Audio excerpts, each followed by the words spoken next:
Today I invite you to go on a journey of consciousness with me. We're facing a historic turning point.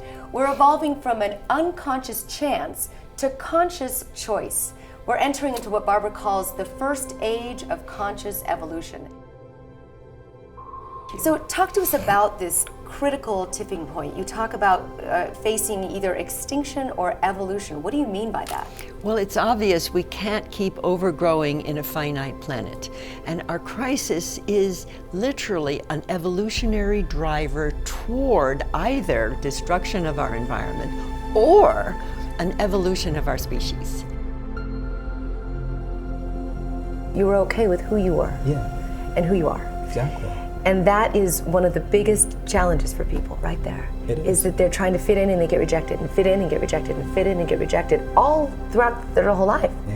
And it creates dissonance, huge, in the heart. Yeah, it's because most people are living their lives outside in instead of inside out. Okay. They're informing themselves through the voices of other people and through the approval or disapproval of other people, instead of really being anchored in the knowledge and wisdom of who they are at the deepest level, which is just an infinite divine being.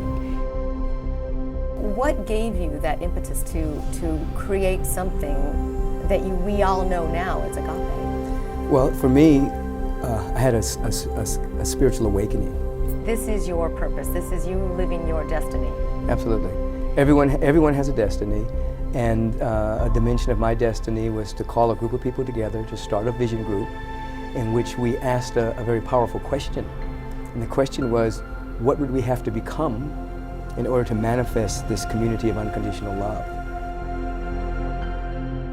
So that I am can set you in a completely different direction from going towards the sickness and the disidentification into identifying and moving, literally moving forward into a different direction. When you say, I am whatever I choose to be in this instant, the past being over, I am, through the power of choice, capable of forgiving the past, forgiving myself, forgiving others, atoning for my mistakes, standing in the light of the present moment. Then I am being who I truly am, which is an infinite field of possibility for a future unlike the past. So who do you think you are?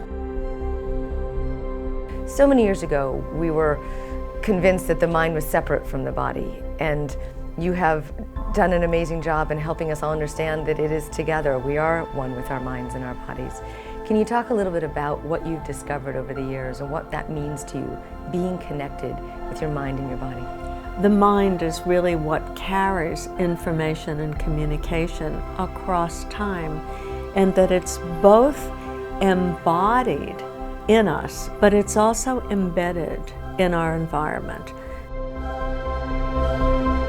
I love how you connect what I speak about and what I do in terms of an interviewer on the positive thinking process, but you break it down to the cellular biology of positive thought. Yeah. This isn't just rhetoric, this isn't just affirmations, this isn't just a feel-good conversation. This is No. something that has grounded science to it. Yeah, and it's very important because there's so many people who are distrustful of this concept. You say positive thinking and go, oh, well, you new Right. age guy and all that. Right. And I go, no.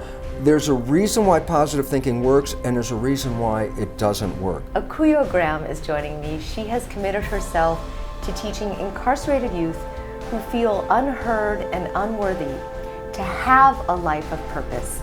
I love you, Lisa, so Oh my gosh, the love is mutual. I really just honor you and the work you do in the world, and I've learned so much from listening to you on the radio. You have a beautiful voice, and just your presence really speaks so loud, and it's inspired me, so thank you.